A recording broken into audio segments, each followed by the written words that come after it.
You're watching Balkans in Europe. I'm Borjan Jovanovski. Macedonia is a captured state. That's how this Western Balkan country was defined in the last progress report of the European Commission. On Sunday, Macedonia is holding general election. Can we expect a free and fair electoral process in the state captured by one party? And what's next for Macedonia in the process of EU integration? We discuss in today's edition of our program Balkans in Europe with our guest Tanja Fajon, member of Foreign Committee in the European Parliament, Mr. Tonino Picula, who is now Shadow Rapporteur for Macedonia in the European Parliament, and Fani Karanfilova Panovska, Director of the Open Society Foundation in Skopje, Macedonia. Let's start with this definition of European Commission that Macedonia is a captured state. Madam Karanfilova, could you please explain to us how it looks like to live and work as a prominent person working in a civil society field? How it looks like to live and work in a captured state? Well, a challenging question, a challenging reality. Being part of the civil society, being one of the foundations, local foundations that finance civil society, especially parts of the civil society which is a progressive one, which has been very vocal and very articulate in the last years, especially after the political crisis happened.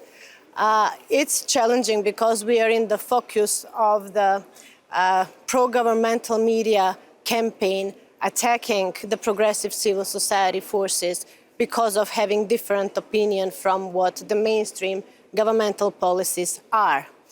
The civil society, I would like to underline that, showed to be a very important part of the whole society in Macedonia, has been very active, showed to have the capacity and credibility to contribute to the resolution of the political crisis, if it happens eventually, and was very active on the streets, but was also very active with its analysis, policies and research.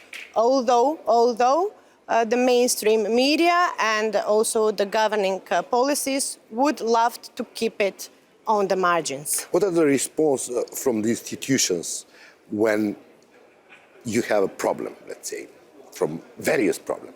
We have been now for years being blocked by the institutions in terms of gathering simple, free access to public information. So on the other side also, we have been also very much limited in our efforts to provide policy inputs on different policy issues which were relevant for our country and for which civil society has its expertise. So the dialogue between the governing institutions and the civil society is almost missing, non-existent. Madam Fajon, Mr. Picula, everybody who is critical towards government in Macedonia has a name, Sorosoid. That's why we have invited director of the Soros herself. What's your experience from Croatia and Slovenia with NGOs, Soros Foundation, and all other, let's say, critical voices in your society? Do you remember that, and in the 90s, let's say, that they were treated as they are right now in Macedonia? I am well aware of the situation. I had recently a chance to speak in Macedonia with civil society, and it's very worrying to hear to be so much limited, especially knowing that the civil society in Macedonia prepared a blueprint, like a basis, I would say almost a historical step, being really united to push the government with the reforms. In Slovenia, I don't remember that we had a similar situation in the past, but certainly there is an open way for the dialogue with the civil society. We always stress how important it is to have an engagement of NGOs, dialogue with citizens, because otherwise politics cannot work. Sooner or later, the hands of politicians are tied.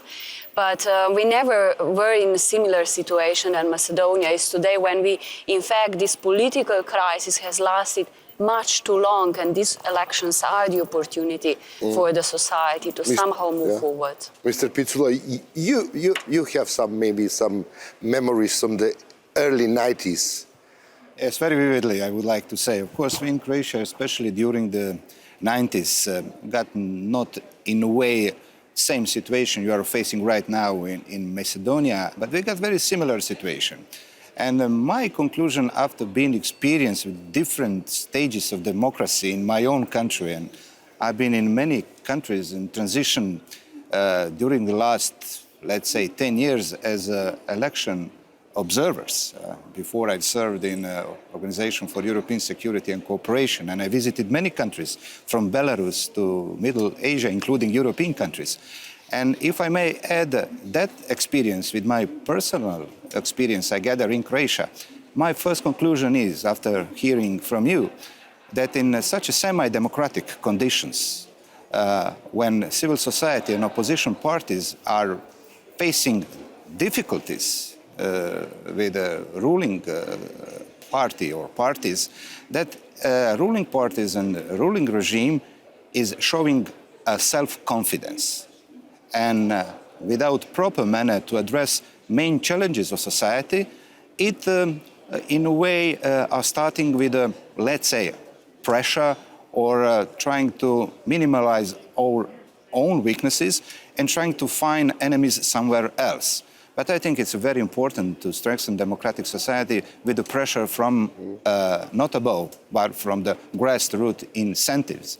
And civil society plays important role. But of course, we're talking about a multi-party system, and opposition parties must be free to express their concerns, their voices, their programs. And we will see during and after these current elections, which will be held this Sunday in Macedonia, what is really quality of the Macedonian democracy? So far, I mean, EU institutions were not efficient in allowing proper democratic space in Macedonia for, let's say, fair play. What do you think, what EU institutions could do in order to improve? Having in mind lessons learned till now? Because somehow, and there are many critical voices saying that EU institutions fail somehow in Macedonia. First of all, I think it's very much internal situation on one hand. I mean, at the end of the day, people go to the elections. Now we have at least minimum conditions for fair and free elections, which I do expect. It is in a way as well a test of maturity. But the EU also was quite engaged in ending this political crisis with Persian agreement, with pushing all the political actors in the party to really ensure the conditions for such elections. So now we are sending for the first time observation mission. My colleague Tonino is going there and other colleagues. I think this is also a very good sign. We are following, we are concerned what is happening. And we would like to see that Macedonia moves forward to the EU accession or on this way of the reforms. It was too long period that we lost the country. Nationalism is growing, brain drain is happening, economy is low. All these are consequences that the country is not functioning well. Yeah, of course, I think the European Union in this moment can serve, not only in Macedonia, but we are talking about current situation in Macedonia, can serve twofold. First of all, as a goal. I think the motive to be part of the European family can be driving force in many processes within the countries. And if the citizens and political parties are really determined to become part of the European Union one day, they need to accept some kind of the standard of the behavior within the country. On the other hand, I think the European Union can serve in a different way. It can broker some kind of agreement. And during the last couple of years, we saw European Union being successful in, let's say, establishing relations, better relations between Belgrade and Pristina. in a way. We all remember all efforts European Union invested and still investing in enabling Pristina and Kosovo to cut proper deals to resolve and to settle these disputes. And at least Prishtina agreement is part of the good services providing from the Brussels. And I think the European Union is experienced enough in this moment to help Macedonia not only to meet democratic standards right now, but even more after the elections. Madam Karanfilova, what's your comment about the role of the EU institutions? The European Union, and now especially speaking about the European Commission, which actually provides the most important instrument when we as a civil society are the ones to keep something in our hands and advocate for improvements, which is the progress report. I would say that this year, maybe for the first time, the European Commission was very blunt in stating what's going on in Macedonia. Last year's progress report was also rather critical. But I think that since Macedonia got its recommendation to start up accession talks back in 2009, and since European Commission failed to use its conditionality over improving the democracy and the reforms in the country misused this situation and went on a wrong track. So I think European Commission and European Union overall could have done better for Macedonia if they have used the conditionality principle, also the EU funds, the IPA funds, which the country deserves, to make a stronger push and to prevent some of the backsliding in the democracy, but also in the implementation of the key reforms. Now we are in a situation to be maybe 10 years back and try to do the biggest impetus in order to get our country back on the right track. Any comments? Yes, please. I made just one comment now, thinking about IPA funds or the money that can be given to accession countries. It's always a dilemma whether you punish politicians or citizens, and this is always when we start the discussion, and I think it's better not to punish citizens, and the money is normally for the... I completely agree. I completely agree, and it was a great move actually which the European Commission took, when the funds related to civil society were in question, which they take out from the decentralized mode, and the Brussels is the one to decide. That's was one of the events that showed that the European Commission is for the citizens in the country, because the other biggest amount of DIPA funds go to the institutions. Madam Fajon and Mr. Picula, just to go back to the definition of the European Commission, how do you understand the capture state as a diagnosis for Macedonia in the progress report? Again, with this political crisis that we've experienced, especially in 2015, when people really went on the streets, we saw fights with the opposition, we saw inefficient or unfunctional institutions together with the parliament.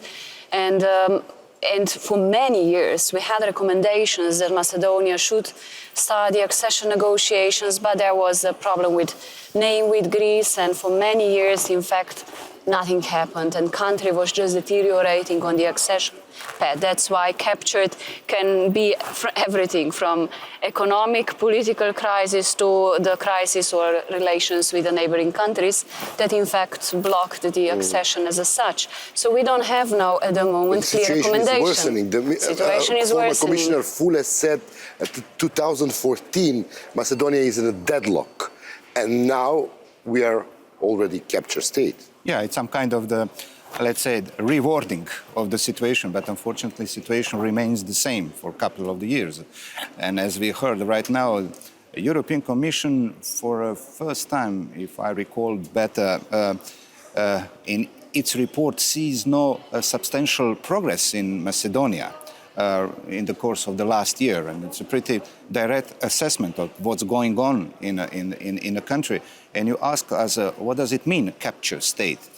For me, of course, it's a multi-layer assessment. But first of all, I think that in such a country, institutions are not free from the political pressure.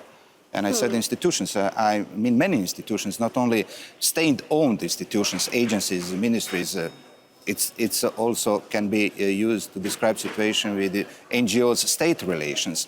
On the other hand, the Commission also noticed that the country lacks substantial progress in fighting corruption. Of course, there has been certain progress been made in chasing low-level corruption among the low-level officials in the country, but almost nothing has been done in prosecuting high-level corruption. And the Commission is even more direct when it says that the State Committee for Preventing Corruption did not enough and prosecuting high-level corruption. So it's a multi-layered assessment. Is there any consensus behind this definition of capture state, having in mind that the two foreign ministers of two member states were present in a party rally in Skopje, in the ruling party, the one which is suspected to be behind capture state? It's always a little bit difficult to judge, to be I'm very frank, sorry that because Mr. Kukan was not able to join us today. He's like member of EPP, but okay. I at least my policy would always be, when we try to help countries, we should help in a sincere way, with aim to help citizens and with cross-border efforts, because not making even deeper political divisions or lines, because if we want to move country forward, we have to go beyond. And as an institution, we are speaking here as two European parliamentarians, our role is that we approach like that towards Macedonia, that is an accession country. So I would wish to see also the Prime Minister, depends on what roles they come to the country. Mr. Picula would like to... It's basic problem, or if I may say in other words, that the European Union is an aggregation of the countries, and the European Union is not a common state, it's community of the states, and it's completely obvious that many respective member states got a different point of view when talking about different crises or situation in different parts of Europe. Migrant crisis or relations to Russia showed in the near past that it's very hard to achieve common view on many foreign policy issues in the Brussels. But when talked about the current visit of two foreign ministers in Macedonia during the last couple of the weeks, it's obvious that some countries got different interests. What I would like to see that some member states must be careful not to distort progress being made in Macedonia thanks to efforts invested from the European Union and European Parliament individuals and institutions. I think in some cases we should speak with one voice, especially when we need to describe a democratic standard or problems in the countries we would like all see tomorrow or day after tomorrow among us. And Macedonia is such a country. The citizens in Macedonia, I mean, it's difficult to understand what's EU. I mean, we have a progress report, which is backed by all member states in the Council of Ministers, but on the other hand, you see two foreign ministers with a completely different... That's archipelago of institutions. You know, European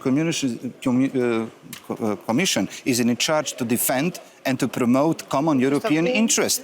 And individual member states very often got individual points of view. Okay, what's next for Macedonia? Could we expect, first of all, the free and fair electoral process, having in mind that Macedonia is a capture state, if we still use this definition of the European Commission? It is very challenging what we are expected to happen on the 11th of December, especially in terms of keeping the fairness and the credibility of the process, especially if we keep in mind all these reports that are coming from the civil society, especially I'm speaking about that ones, that are monitoring how the pre-electoral period and the political campaign went in the country, which shows lots of problems in terms of what needed to be done as a precondition of holding fair and credible elections, being it the voters list, being it the media freedom, or being it the separation between the party and the state. On all three lines, we have evident problems. We have problems with not perfectly cleaned up voters list. We have still citizens calling on our SOS lines saying that there are phantom voters on the voters list.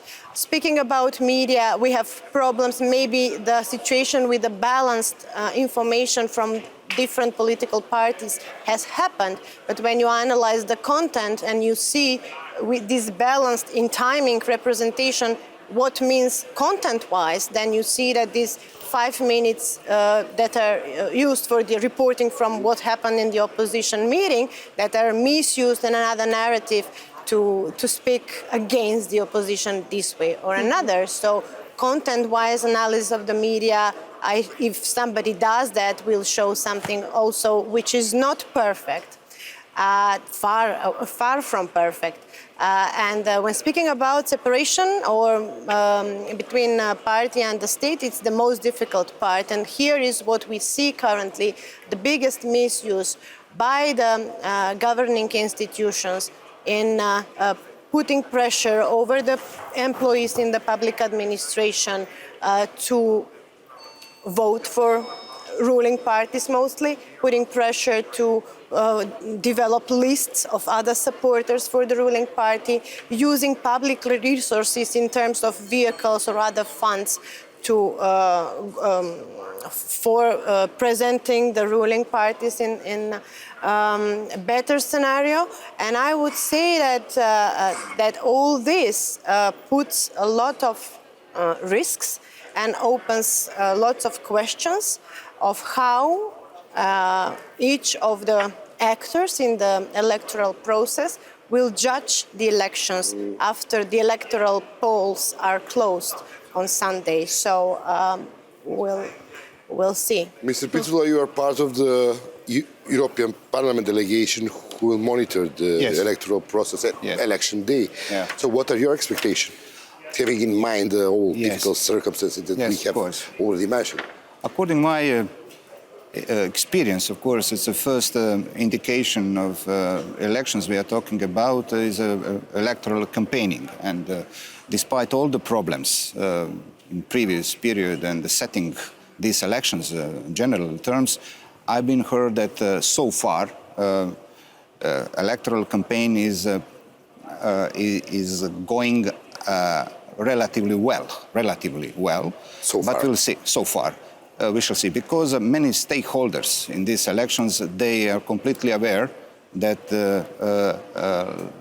political life will continue after polling station will be closed at Sunday in a way, and they need interlocutors from European side. So I think both the ruling party and the main opposition party now try to behave their best to avoid accusation that they are distorting principles agreed in the provisional agreement. But we will see the very couple of days after the elections what is the true situation with the democracy in Macedonia. What do you expect, Madam Fajon? You have visited Macedonia recently. I was especially alerted, it was mentioned partially, with the fact that a lot of people are afraid how to vote. They believe that their vote will be somehow monitored.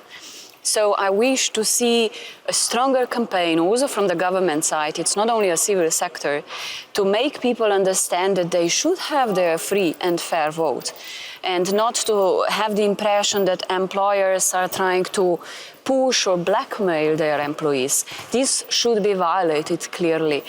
The minimum conditions are there, but then it's always, of course,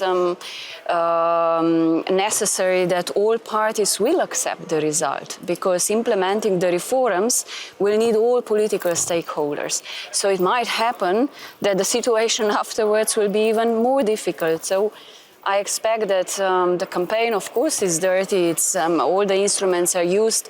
We know that the media freedom in Macedonia is at a very low level, so this has an effect on how the campaign is ongoing. But I do hope that people will have the chance for free and fair vote, and then the result, no matter for whom government or opposition, will actually respect it. So the first result of every elections our turnout.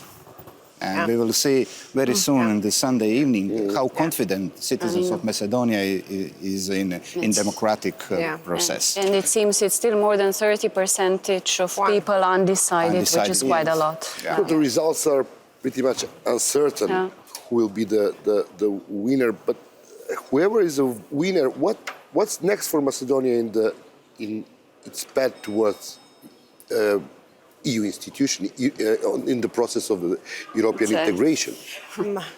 Macedonia deserves a new government. Could we expect a new quality of this process? Speaking because Macedonia is a deadlock. It was concluded by... Yeah, a new government that will deploy different way of governance, meaning that this new government, whomever will form that, must be committed to what the urgent reform priorities said. If we would like to really try to move forward and to draw progress in our internal building democratic institutions, employing rule of law, justice for everybody, protecting human rights as a precondition to move forward in the European integration. The commitment of the new government would be to include everybody in the process of designing the reforms that should start from the scratch, from the opposition to the civil society, because everybody has to become part of this process, which will be a new start-up reset of the country. One of the key issues is the efficient work of the Special Prosecutor Office, as it was mentioned in the urgent priority reform that are precondition for the Macedonian European progress in the process of European integration. The ruling party has obvious animosity towards Special Prosecutor Office. If they win, work of SPO or the Special Prosecutor Office is in a way uncertain how they will perform and what will be the... So what are the challenges if the ruling party is a winner of this election? It will be really challenging because... Could we expect that they will change their attitude? Yeah. I mean, you are politicians, maybe you know how we act during the campaign, and that... No, of course. If we change after the electoral campaign... That's the reason why I said before that there will be a period after the elections. Of course, I completely agree that the elections are important not for the European Union, but much more for the Macedonia, itself, for the country. And I do hope that in the period to come, the governing party or coalition will first of all respect a couple of the main ingredients necessary to country be assessed as a full-fledged democracy. What is now, it's not the true. And one strong indicator where country will be directed is in relation to our Special Prosecutor Office. In many discussions here in European institutions, it's been clearly said that... There is no dilemma. There is no dilemma. SPO should work properly. Work properly, and mandate must be extended. No, but the dilemma is that many of the people, members of the ruling party, are prosecuted by the Special Prosecutor Office. So, if they win, hypothetically. So it's, but I can just say, as regards the EU and institutions, also the Parliament, we will strongly support the continuation of the role of Special Prosecutor, because its role is essential in view of defining the legal accountability of wiretapes. And in that regard, it's also necessary to prolong the mandate, because there were several delays, there are issues pending, and I think if you want to build a legal state or independent judiciary, also then I don't understand the arguments or the government or the opposition why such an institution maybe should not be even placed in a better, strengthened position and have a credible role. And to conclude, because we have no more time, could we imagine Macedonia... Can I just add on this shortly what briefly, Ms. Fajon said? If we don't have the legal accountability and we just resolve the political crisis by fair and credible elections, And if we don't have the legal accountability afterwards, I'm enter afraid into we new won't have a state. difficulties. So I think this is the Yeah. legal accountability is even more important than To That conclude matters. this That debate, matters. could we imagine the scenario in Macedonia, the government who will say, okay, EU, no thanks, we go our way? Well, It will be a very costly Hey. decision, completely come costly. on, Macedonia is I part don't of think so. Europe. I mean, It it's has- Yeah. just a, It will be a let's costly say, decision. provocation. Who would wish to And I leave? believe it serves only as a provocation, and not guidelines for anyone. And it's only an alibi. It was used as an alibi so far to not to work on the reforms. I don't think that nobody really thinks of going somewhere else because And that we are would be too small. it will be shooting to your own knee, I would say. Yeah. And I don't think that even two gentlemen, the foreign ministers who visited Macedonia recently, will back such a decision. Okay, Madam Fajon, Madam Karanfilova Panovska, Mr. Picula, thank you for being guest in our program. Thank you for watching Balkan in Europe.